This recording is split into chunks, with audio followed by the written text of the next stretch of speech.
Boa noite, pessoal. Estamos aqui novamente para bater um papo sobre Melanie Klein. Antes disso, eu gostaria de dizer para vocês que eu sou filiado à Sobrapa, Sociedade Brasileira de Psicanálise e Autismo.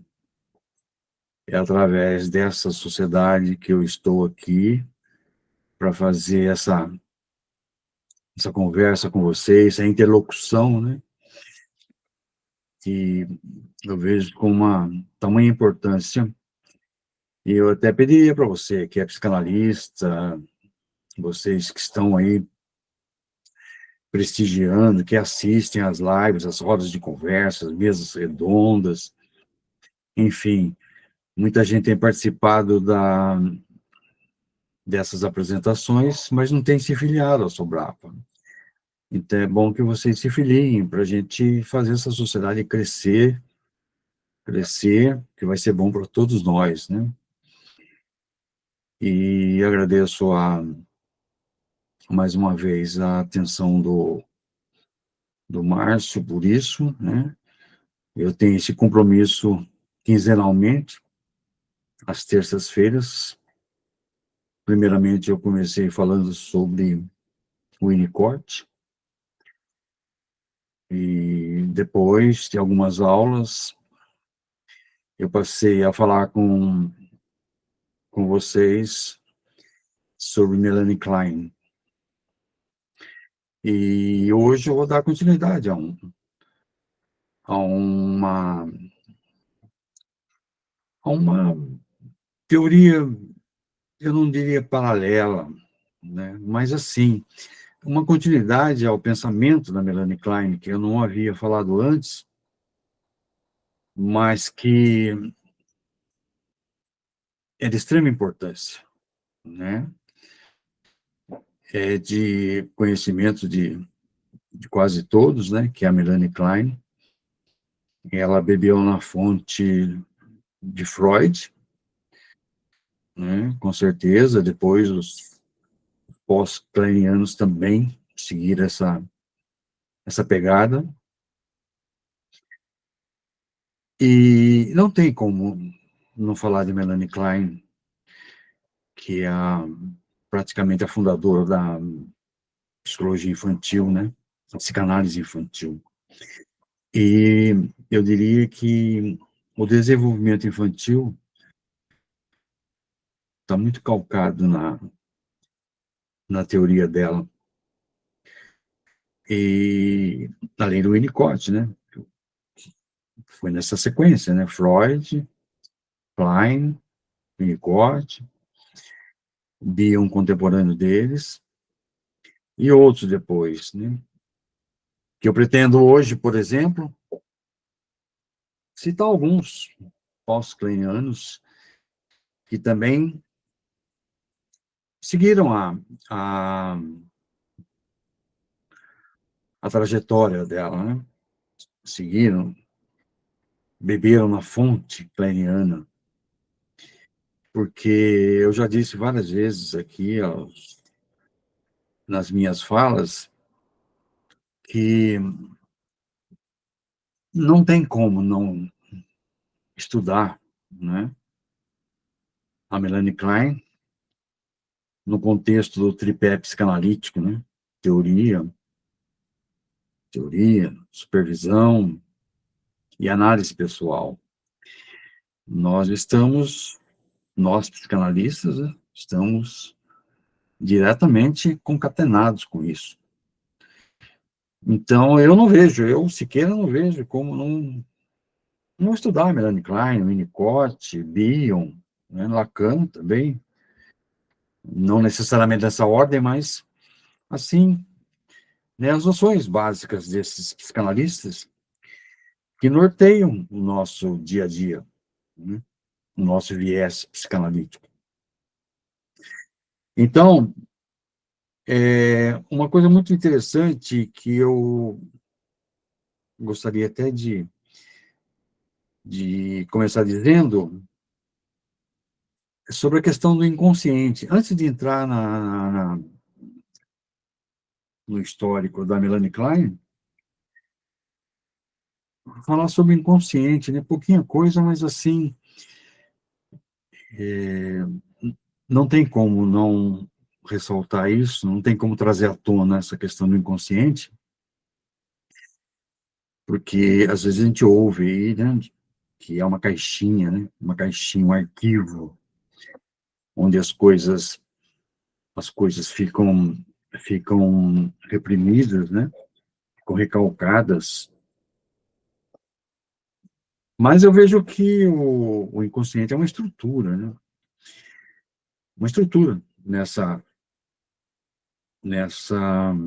teoria psicanalítica. Freud, quando fundou a psicanálise, né, ele formulou o inconsciente não apenas como um depósito de conteúdos reprimidos, mas como uma instância ativa, estruturada e organizada na mente humana, que segundo segundo uma lógica própria, diferenciada da consciência, né? O nosso inconsciente, né, faz parte daquela primeira tópica, Freud, né? Inconsciente, consciente, pré-consciente. Depois ele vai estabelecer a segunda tópica, que é o id, o ego, o superego.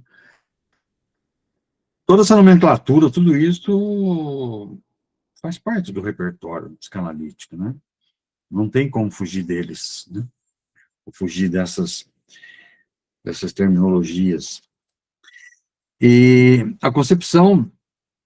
essa concepção do inconsciente foi chamada de modelo topográfico, no qual o aparelho psíquico é dividido em né, três sistemas, que eu já disse, né?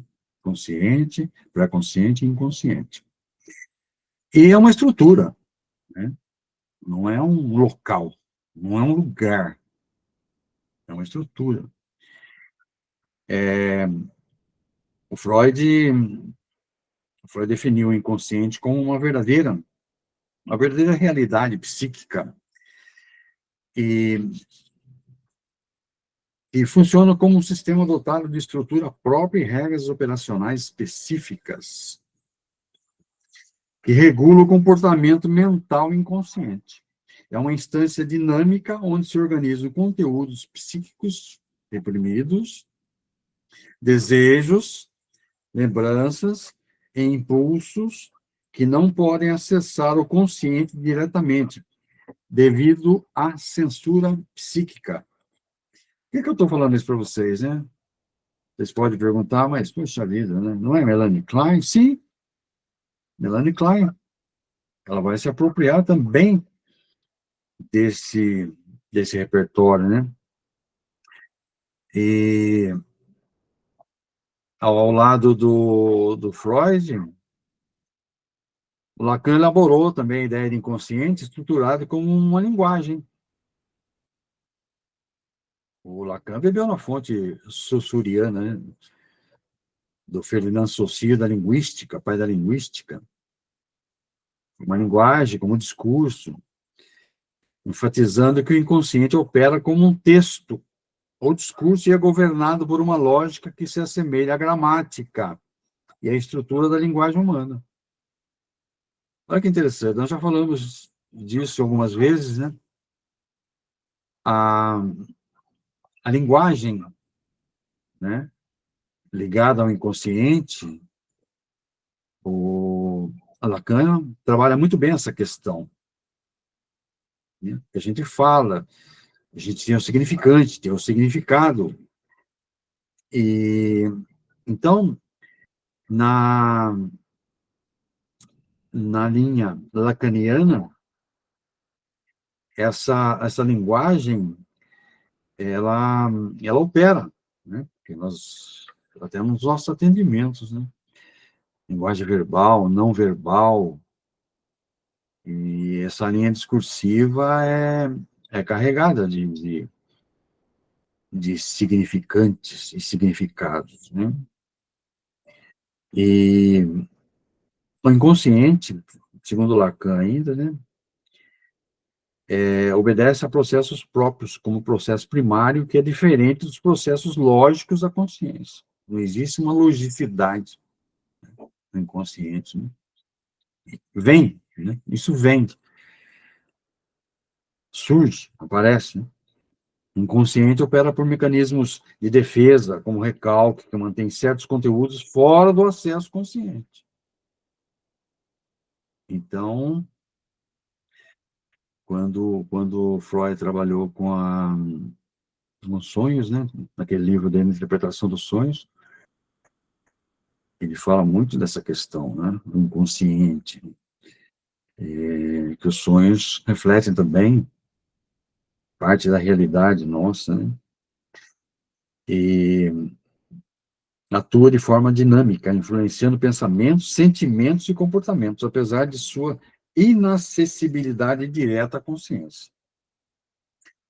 E, concluindo essa linha de raciocínio do inconsciente, preliminarmente, que eu optei por falar para vocês, o inconsciente na psicanálise é afirmado como uma estrutura fundamental para compreender a dinâmica da mente humana e o funcionamento psíquico profundo.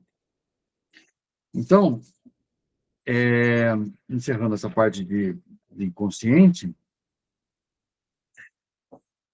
eu entraria agora para falar da Melanie Klein, né, e vou fazer uma ponte, um contraponto com essas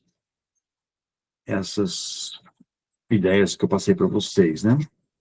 O Melanie Klein defende que a análise precoce, Melanie Klein dizia que o complexo de Édipo, por exemplo, vinha antes, né, do estabelecido por Freud, né? A criança já pequenininha é passível de análise. Ela vai falar em análise precoce. O que é isso, né? O que significa isso? Precoce. Ou seja, a psicanálise realizada com crianças muito pequenas é não só possível, como fundamental para acessar e trabalhar conteúdos inconscientes desde os estágios mais iniciais da vida psíquica. Então, vejamos que Melanie Klein, ela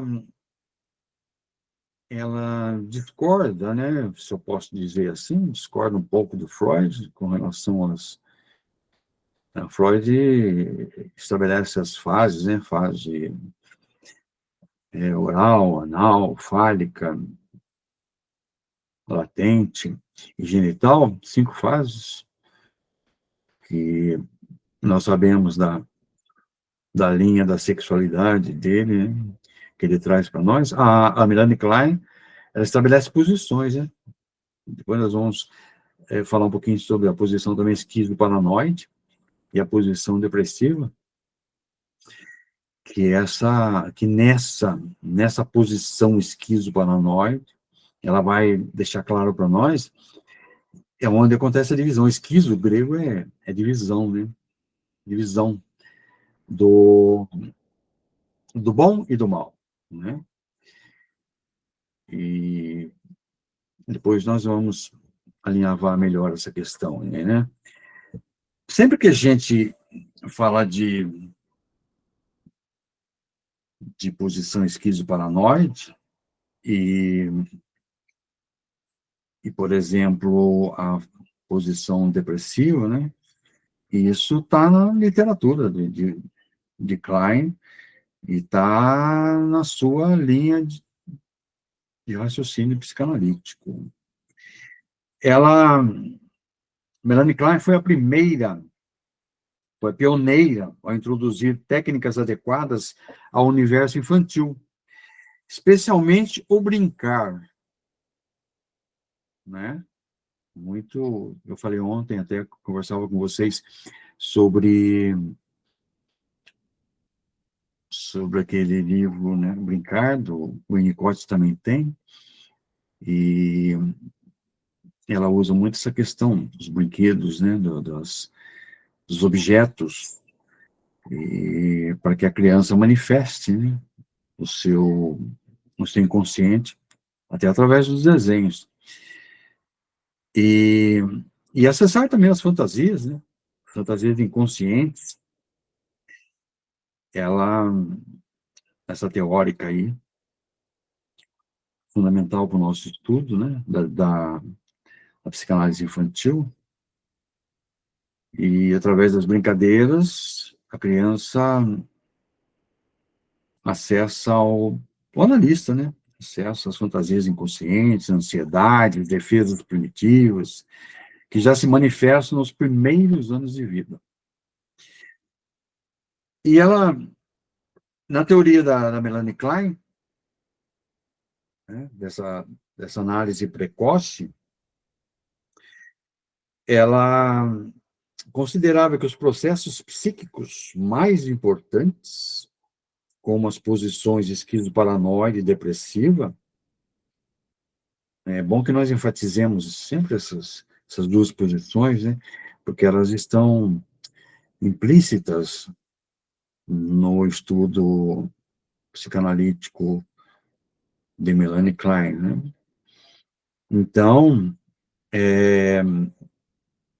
ela considerava que esses processos psíquicos, as fantasias inconscientes e os mecanismos de defesa, a introjeção, a projeção, né, surgem nos primeiros meses e anos de vida. Portanto, ao, ao analisar crianças pequenas, vejam bem, é possível intervir mais diretamente nos conflitos centrais da constituição do ego, ou seja, contribuindo para um desenvolvimento emocional mais saudável e prevenindo futuras patologias, né? Às vezes nós não temos noção dessas patologias, né, das psicopatologias, porque nós desconhecemos que essa fase importante da criança, né, que ela estimulada por isso, né, a gente não consegue avaliar mais tarde, na pré-adolescência, até na vida adulta, alguns resquícios dessas posições, né, esquizoparanoide, porque nós convivemos com isso, né, nós convivemos com raiva, com amor, com ódio. A criança, logo cedo, ela já tem o amor e o ódio simultâneos, são sobrepostos, né? Eles caminham juntos, ao mesmo tempo que ela se satisfaz com o seio materno, ela, ela tem esse amor, ela pode ter raiva quando o seio é afastado dela, né? Quando a mãe não dá o seio para ela mamar.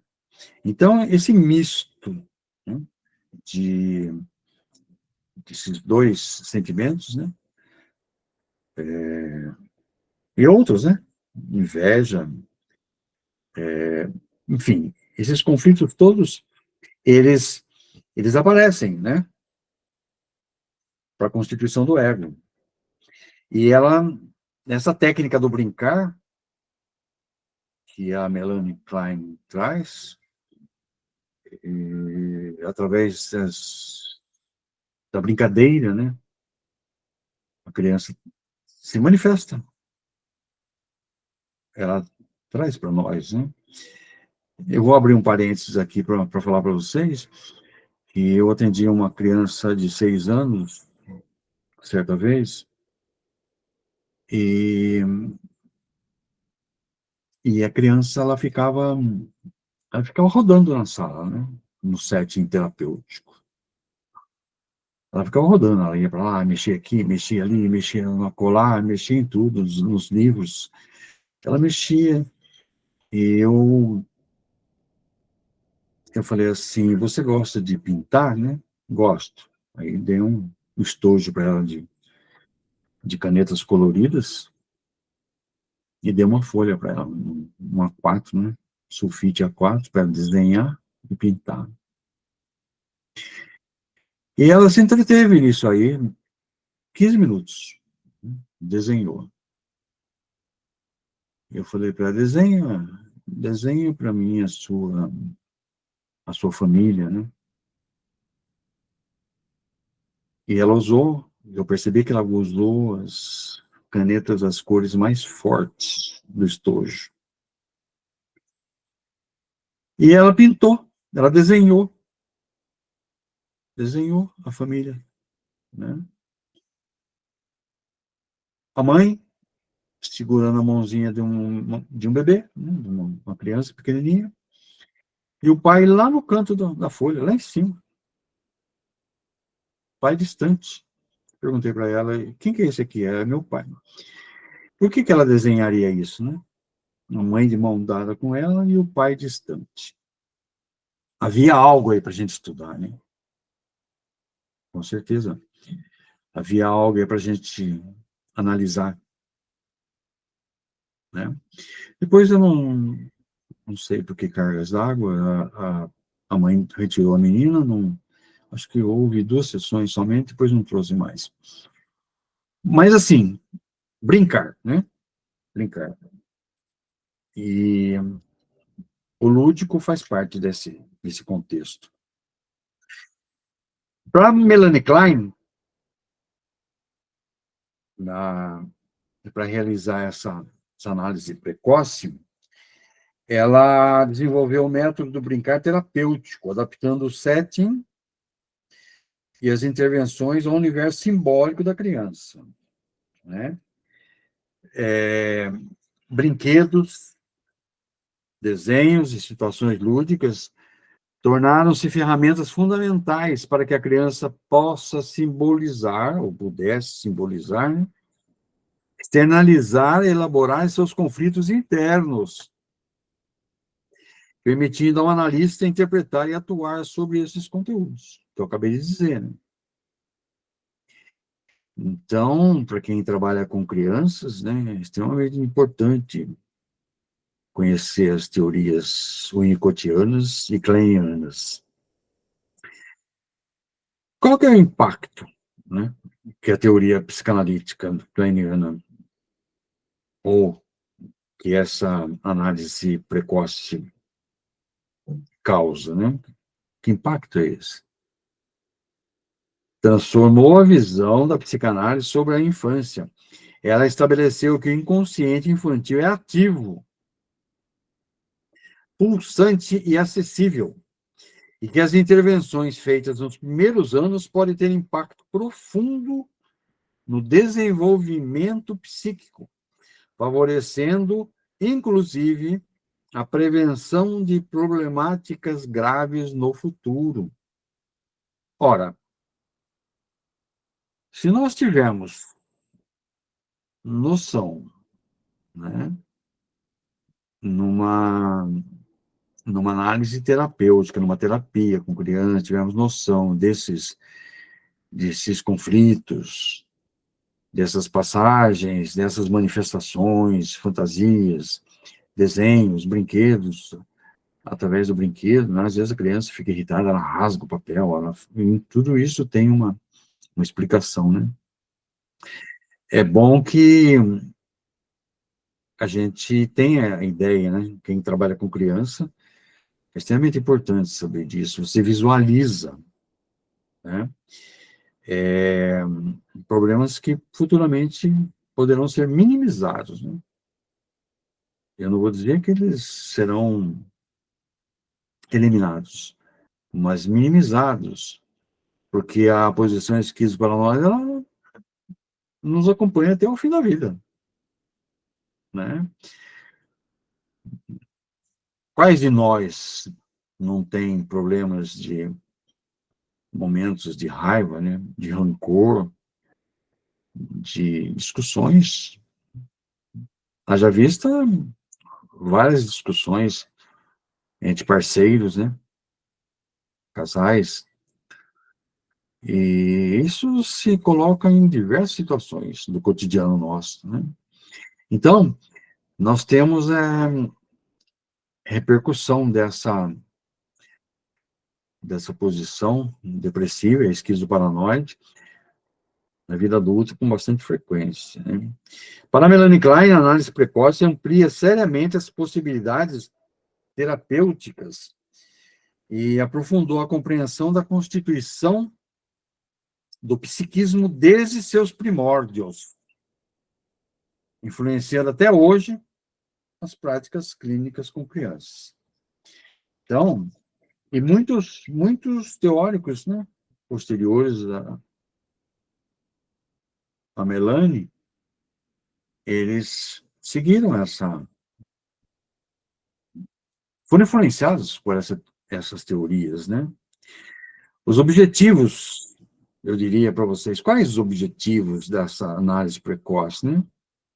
Segundo ela, envolve principalmente o acesso, compreensão e elaboração dos conflitos emocionais e fantasias inconscientes que já estão presentes na infância. Ela sempre defendeu isso, né? Lá no comecinho, nos primeiros meses de vida da criança. E então, mesmo nos estágios mais primitivos do desenvolvimento psíquico, a proposta dela é facilitar a expressão dos afetos, né? Dos afetos, angústias e mecanismos de defesa da criança, favorecendo um desenvolvimento emocional mais saudável e prevenindo prejuízos ao ego, futuramente, né? Então, nós temos que o id é instintual, o ego é o nosso comportamento, né? E o superego é o nosso vigia, né?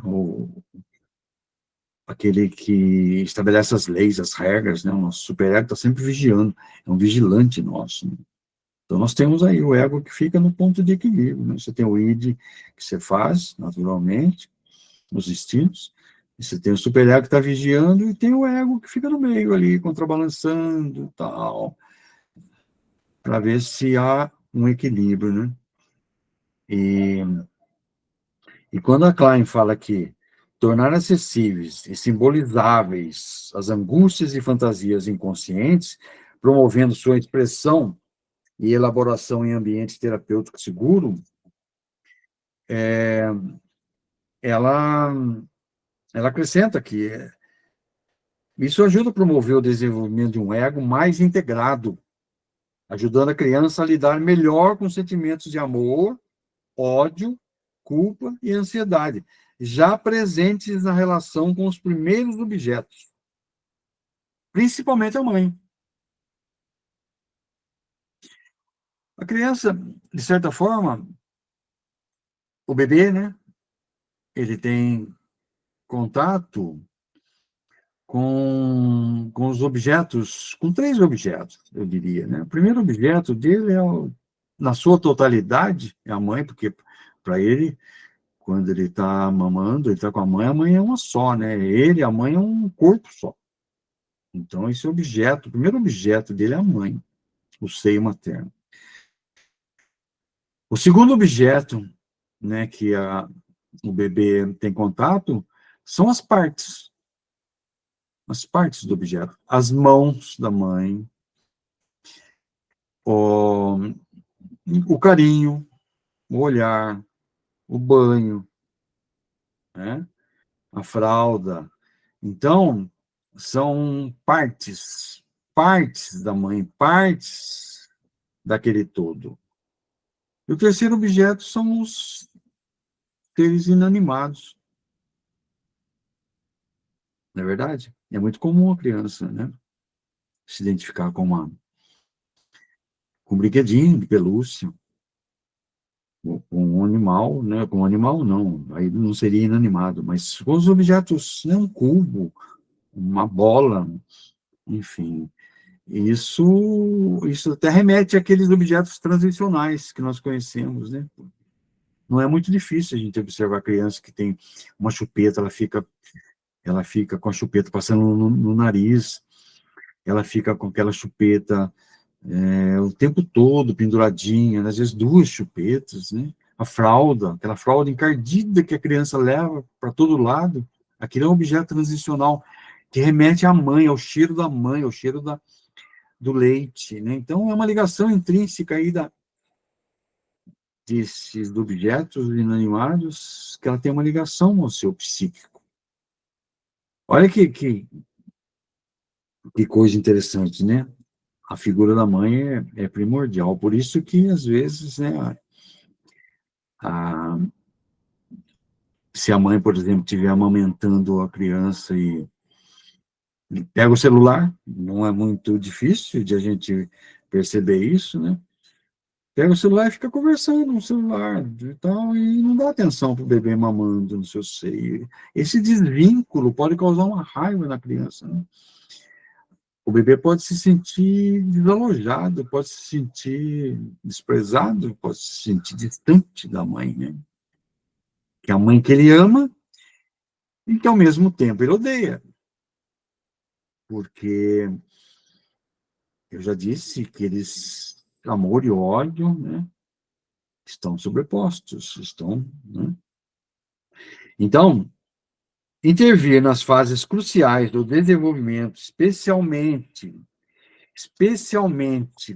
na, nas posições esquizoparanoides, depressivas, ajudando a elaborar defesas primitivas, impulsos destrutivos, promovendo a reparação ao objeto amado. Promovendo a reparação. É uma palavra muito conhecida na literatura kleiniana, a questão da reparação, né? A criança quer reparar depois, né? De alguma forma. E um sorriso, né? Um sorriso para a mãe e um carinho. Não é muito difícil a gente perceber algumas crianças que levam, né? Vai lá no jardim, vão lá no jardim, apanham uma flor e traz para a mãe, ah, mamãe, isso aqui é para você. Ou seja, fazer uma reparação de alguma coisa que ela fez e que a mãe não tenha gostado, né? E a Melanie Klein fala que um dos objetivos também da análise precoce é prevenir a cristalização de mecanismos de defesa patológicos, possibilitando a resolução de conflitos que poderiam paralisar o amadurecimento psíquico e cognitivo da criança. Olha, cognitivo da criança. E o outro objetivo interessante também, que é contribuir para o processo de aprendizagem e relacionamento social.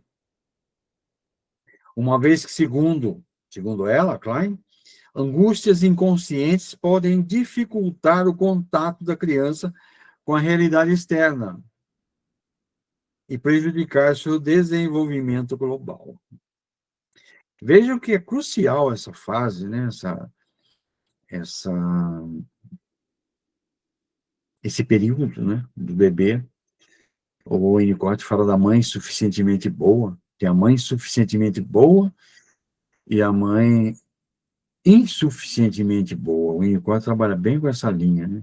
O Winnicott trabalha com a questão do ambiente facilitador, né? O ambiente adequado, uma música suave, um ambiente aconchegante, né? E isso vai se expandindo depois do relacionamento, né? E a criança, quando ela se percebe que existe um mundo externo, né, que é uma luta, né, entre o interno e o externo da criança, os sentimentos e o que ela vê fora, né. Então, quando ela tem contato com o externo, à medida que ela vai amadurecendo, que ela vai crescendo, ela vai se relacionando com o irmão, os coleguinhas, depois vai para a escola, enfim, isso vai se estendendo vida fora, né. E o alicerce de tudo isso é ali, né? É naquele contexto, né? Assim, a análise precoce para Klein visa transformar estados emocionais primitivos em elementos comunicáveis, favorecendo tanto a saúde mental quanto as potencialidades cognitivas e afetivas ao longo da vida, né? A propósito disso, eu estava lendo um livro antes de falar com vocês, né? Da Viena Faraon, curando suas feridas de origem. Eu achei um pedacinho aqui interessante, eu vou ler para vocês, um parágrafo somente, né? Já que eu falei de potencialidades cognitivas e afetivas ao longo da vida, nesse livro, curando suas feridas de origem. Como quebrar padrões familiares destrutivos e mudar sua maneira de viver e amar. Então, um pedacinho aqui eu achei interessante, né? E nós precisamos do afeto, né? Ele fala assim, segredo para guardar as 2 décadas? Não, eu prometo achar, sim. Eu me perdi aqui, daqui a pouco eu retomo aqui. Assim, é tão crucial quanto sua necessidade de afeto e seu anseio por autenticidade. Sem, sem o afeto, morremos por dentro. Olha só. Sem o afeto, morremos por dentro. Quando crianças, de fato, trocamos nossa autenticidade por afeto.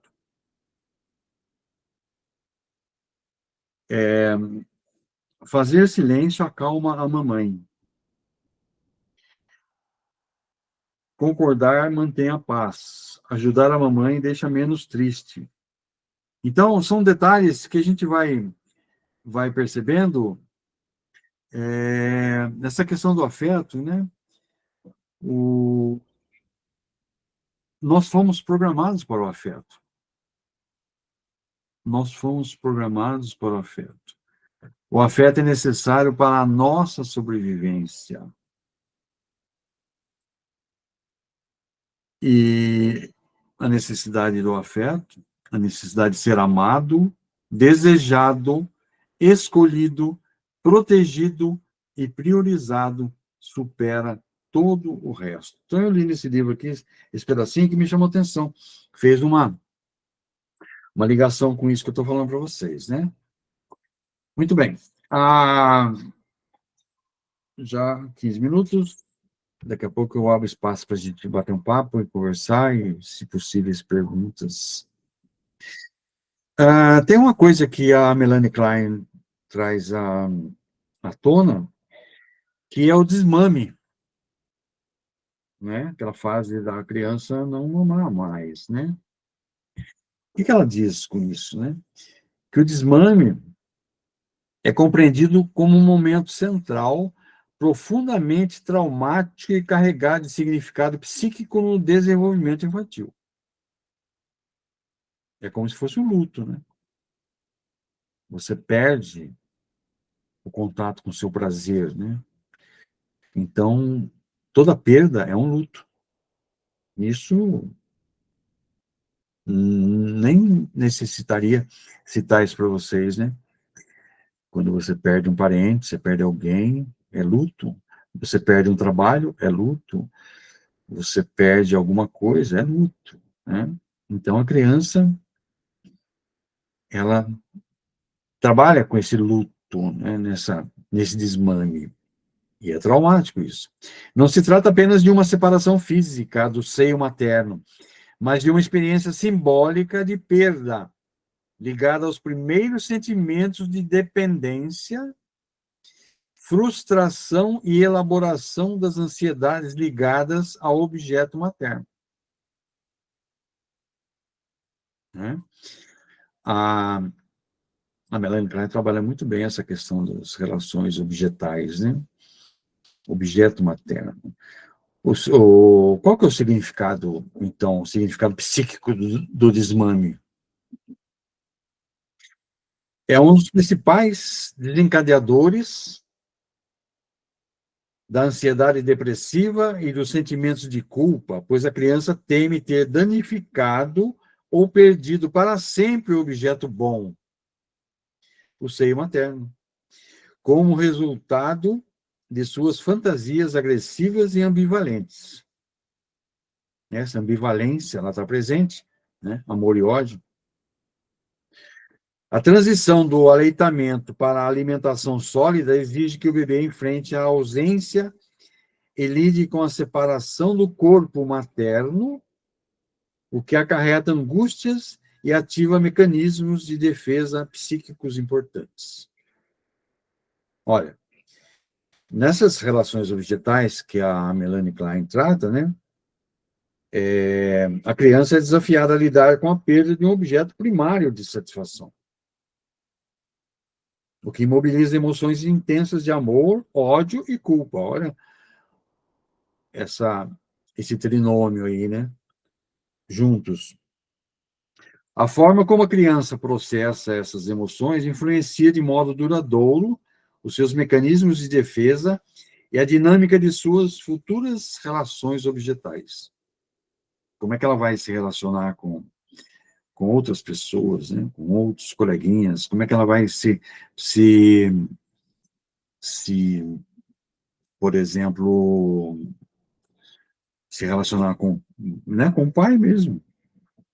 Esse momento é configurado como um rito de passagem psíquica, em que o bebê aprende gradualmente a substituir a total dependência do seio materno por outras formas de satisfação em relação com o mundo externo.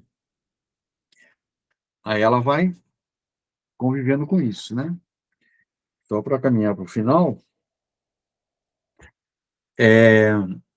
Klein enfatiza que a dificuldade do desmame, seja por frustração excessiva, ausência abrupta do seio ou superproteção, podem potencializar ansiedades persecutórias ou depressivas, e, em casos mais graves, fixações de sintomas psíquicos futuros.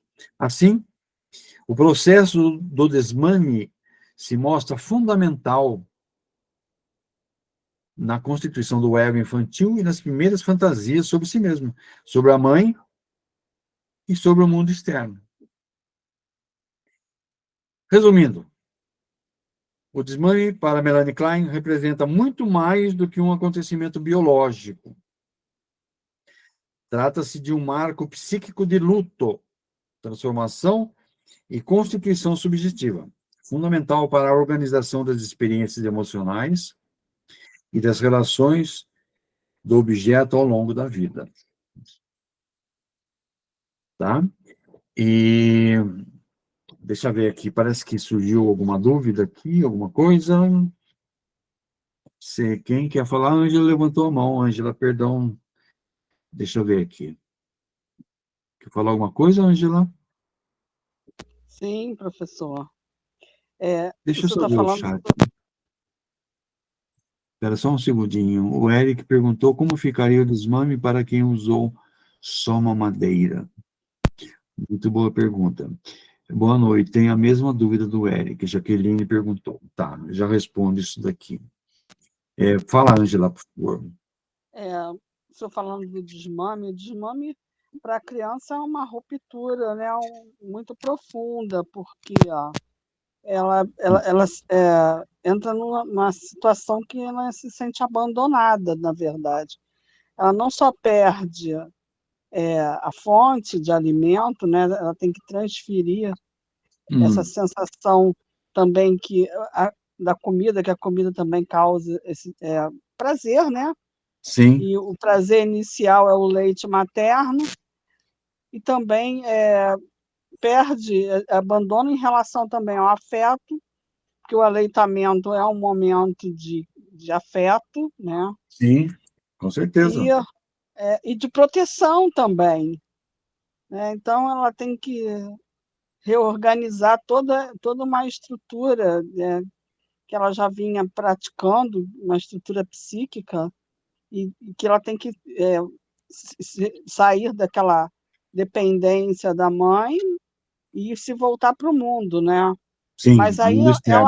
ela ainda está nessa ambiguidade entre Ah, a mãe e o mundo, né? certo. Então, o primeiro objeto que a criança fixa, né, é o seio da mãe. E esse contato, quando ele é cerceado, quando ele é perdido, né, é como se fosse um luto, uma perda mesmo, né? Puxa vida, e agora, né? O que eu faço, né? No inconsciente da criança, assim, minha mãe me abandonou, né? Então, Eu acho que ela acaba por se sentir meio perdida inicialmente, né? sim, sim, Sem parâmetros, até se situar novamente. Isso deve ser traumático para a criança. é, eu acho que nessa linha de perguntas que o Eric fez, para ver se ajuda você, Ângela, a acrescentar o seu raciocínio,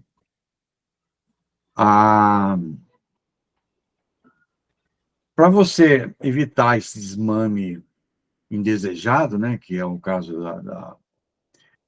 da mãe que está ordenhando a criança, ela usa uma madeira, só que esse recipiente não tem o mesmo valor que o seio materno, né? Que há uma ligação intrínseca aí do físico para físico, emocional, né? Um contato, um afeto. Então, o, esse, esse desmame, por exemplo, que ele perguntou, né? Como ficaria o desmame para quem usou só mamadeira? Olha só, eu diria que isso quase que equipara, né? Quase que equipara. Se a criança estiver acostumada a mamar na mamadeira, se a mãe tirar esse uso prático da mamadeira, né? Porque praticamente é um artifício rápido, né? Momentâneo, para dar. A criança está chorando. Então a criança está chorando e eu preciso atender a necessidade da criança. Como é que eu faço? Eu não dou o peito, dou a mamadeira, né? É uma alternativa prática, né? E, mas exige cuidados para preservar a relação mãe-bebê. Esse cuidado, essa preocupação maior, Eric e Jaqueline, né? A mãe tem que, por exemplo, embora em circunstâncias, né, de profissionais, a mãe precisa, a mãe tem pressa, precisa sair e tal, e dá uma mamadeira e acabou. Mas a mãe não pode perder de retornar, né? Retornar esse afeto. Você não pode simplesmente parar de dar a mamadeira para a criança, porque, de certa forma, isso pode reduzir Aliás, reduz mesmo o contato físico e emocional, né? Quando você não dá o seio, você dá uma mamadeira, você reduz o contato físico e emocional da criança, né? E isso é prejudicial, tá? Não é, não é aconselhável, não é aconselhável, mas é inevitável, né? Em circunstâncias, há mães que, há mães que não dão o seio para a criança com receio de o seio cair, né? Eu já escutei essa história, né? Então, o que é um absurdo. Agora, a despeito de você manter, se você puder, manter esse carinho, esse cuidado, esse aconchego da criança com o seio, mesmo porque a mãe até dando o seio para a criança, a mãe olhando nos olhos da criança, olhando para a criança, não ficando distraída, né? Isso aumenta a afetividade, né? Como o processo de desmame deve ser gradual, né? Deve ser gradual e suave, não, você também pode colocar uma madeira de forma gradual, né? E agora você tem que respeitar o emocional da criança. Isso é fundamental importância. O que mais? Respondi ou não respondi, Eric? Jaqueline? Respondeu sim, professor. É. Apesar que me veio uma pergunta correlata a essa. Hum. Porque diferente de como acontece no seio, que existe realmente uma fase bastante forte, com uma madeira, Ah, geralmente você percebe que a criança, com o acréscimo de outros alimentos, geralmente vai deixando de lado mesmo a mamadeira, até isso, por causa da variação de sabores e afins que se torna muito atrativo. exatamente, exatamente. E outra coisa, né? É, o que que pode fazer, né? Às vezes a criança até preferia uma madeira, né? Às vezes a criança pode até preferir uma madeira em detrimento de uma amamentação direta, mas isso rarissimamente acontece, né? O desmame com o uso da mamadeira costuma se apresentar como uma transição do aleitamento materno para a alimentação por outros meios, o que pode impactar o processo de desmame de forma particular. Então, como a mamadeira, por ser geralmente mais fácil para o bebê, pode acelerar o desmame, porque a sucção no bico, isso é importante saber, a sucção no bico é menos exigente em termos musculares do que a do peito. Então, às vezes, né, a gente ouve mães reclamarem da criança morder, por exemplo, né, sei lá, ou sugar de forma abrupta o seio materno, né, e a mãe se irrita com relação a isso. Aí dá aquela mescla de raiva e amor, uma mistura aí, né, de amor, raiva, enfim, de ambas as partes, né, do bebê e da mãe. Muito bem. O que mais, meus queridos? Professor, Sim. eu sou mãe de 3, né? Uhum. E a minha experiência pessoal com relação à amamentação é muito diversa, né? Com certeza. Porque Uma criança não é igual à outra, né? a primeira, ela mamou pouco, mas ela não tinha assim, muito ímpeto, né? Uhum. Ela nasceu pequena, não sei se ela não tinha muita força para puxar o leite, eu não sei. E não ficou muito tempo no seio, não. A segunda foi diferente, porque a primeira ficou doente Uhum. e ficou internada, e eu não dei o seio por alguns dias, em razão da outra estar internada. E quando eu voltei, que a minha avó tinha dado mamadeira a ela, ela não quis mais o seio. E a, ter, e a É, terceira não, a terceira era alérgica a leite, né? sei. E eu acabei, por incrível que pareça, ela estimulou mais o aleitamento, né, em razão disso. Uhum. Mas o que eu digo é, a primeira e a terceira, né, Uhum. eu sinto que elas são pessoas mais seguras, mais confiantes, sabe? E essa que mamou pouco, que trocou o seio pela mamadeira, em razão da primeira estar doente, eu sinto ela uma pessoa mais insegura, assim, Com certeza.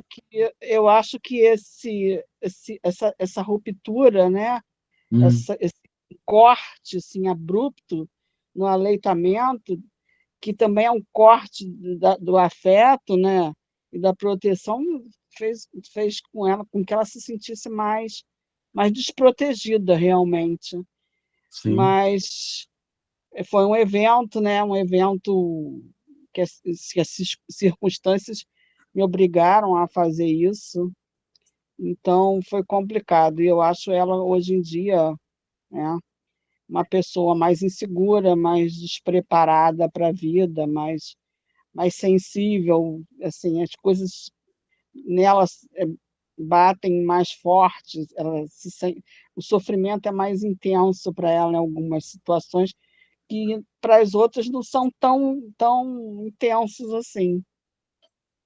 Muito bem.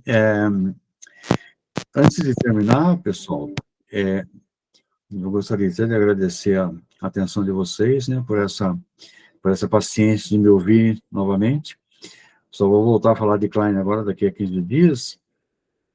Tem muita coisa, é muito extensa a obra dela, tem muita coisa para falar, né? Mas uma fala que eu não gostaria de deixar de lado, agora para vocês, que a integração da teoria kleiniana com abordagens contemporâneas, né? É interessante que isso é muito atual, né? A teoria kleiniana é atualíssima, influenciou psiquiatras, psicanalistas modernos. Essas abordagens contemporâneas da psicanálise é marcada pelo diálogo entre os conceitos fundamentais e os avanços teóricos e clínicos das últimas décadas, ampliando a compreensão dos processos psíquicos e aprimorando as intervenções clínicas. Klein oferece uma base sólida para a compreensão das ansiedades primitivas, das relações objetais internas e da dinâmica inconsciente, que são atualmente enriquecidas por contribuições de pensadores pós-kleinianos e outras correntes psicanalíticas. E assim eu fecho a minha fala com vocês, tá? E agradeço de coração a audiência de vocês, paciência, um grande abraço e até a próxima.